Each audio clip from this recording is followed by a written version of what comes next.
Les 40 setmanes de la transformació de Hara. 37a setmana. Confiar i habitar el ser. Després de setmanes aplicant pràctiques de consciència i compassió, Hara començava a notar una transformació subtil però profunda en la seva manera de viure. Ja no es tractava només de les petites eines que havia pres, sinó d'un canvi global en la seva actitud cap a la vida. Mentre la seva mentora, la Laia, els va parlar de la confiança i de la importància d'habitar el seu propi ser amb acceptació, Hara es va adonar que, tot i els progressos, encara lluitava amb una sensació d'inquietud interior i, potser, sempre ho hauria de fer. Habitar el teu ser no és aconseguir l'estat perfecte, va dir la Laia.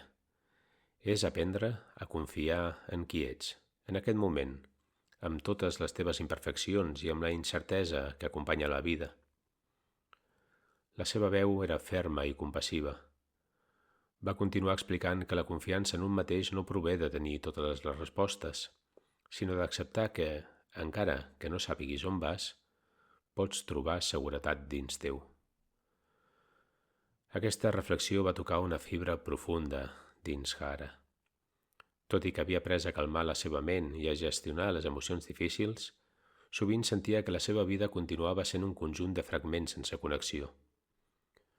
El seu retorn al poble encara no li semblava completament autèntic. Se sentia dividida. Part d'ella volia quedar-se, mentre que l'altra part somiava en marxar i explorar nous horitzons. La confiança en el seu camí esdevenia cada vegada més crucial per trobar una direcció amb la qual pogués comprometre's. Durant la pràctica d'atenció plena d'aquella sessió, la Laia els va guiar en una reflexió per connectar amb la seva essència més profunda. Els va demanar que tanquessin els ulls i imaginessin un lloc segur dins d'ells mateixos, un lloc on poguessin tornar cada cop que es sentissin perduts. Hara va visualitzar un bosc serè, amb arbres que s'alçaven majestuosos i un riu que fluïa amb calma. Aquell bosc es trobava dins d'ella, un espai tranquil on la seva essència existia sense necessitat de res més. Quan va sortir de la pràctica del grup de mentoria, se sentia més connectada i en pau que de costum, però la veritable prova va arribar pocs dies després.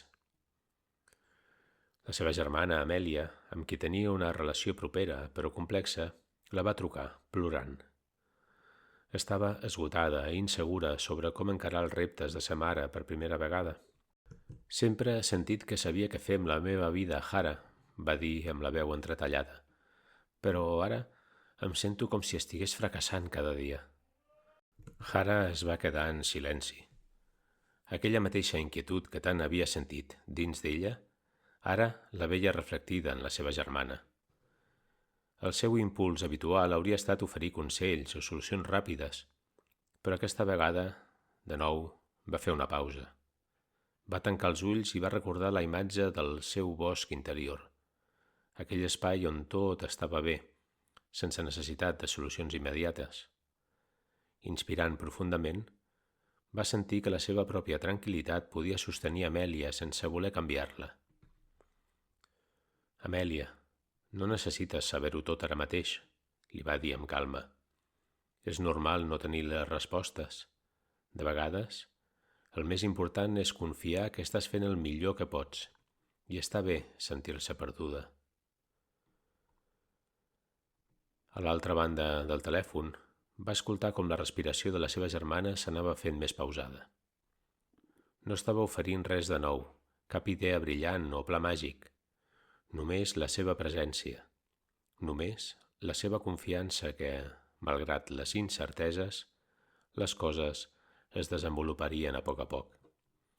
En aquells moments va sentir una calma profunda que li va recordar que la veritable confiança no provenia d'un destí clar, sinó d'estar present, d'habitar plenament cada moment.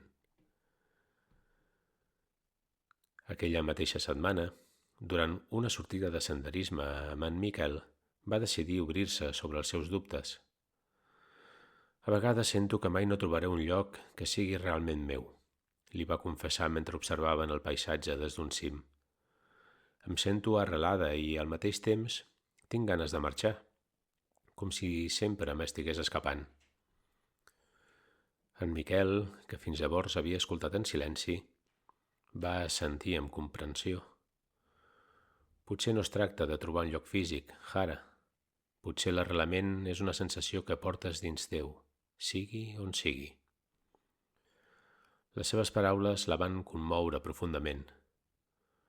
Podia ser que el sentiment de casa, de trobar un lloc on pertànyer, no fos una destinació, sinó un estat d'ànim, quelcom més profund? Aquell pensament va donar-li una perspectiva nova sobre les seves inquietuds.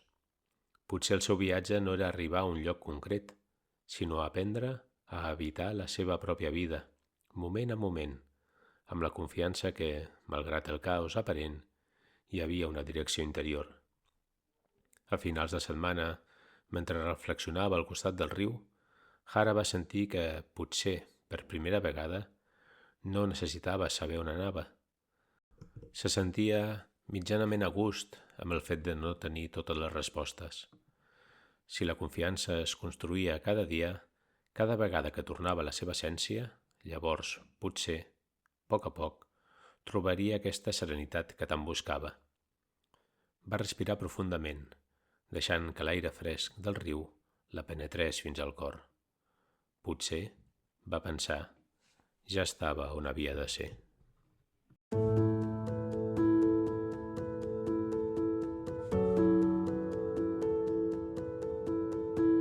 Pots trobar aquests i altres recursos visitant la nostra web www.atencionplena.cat.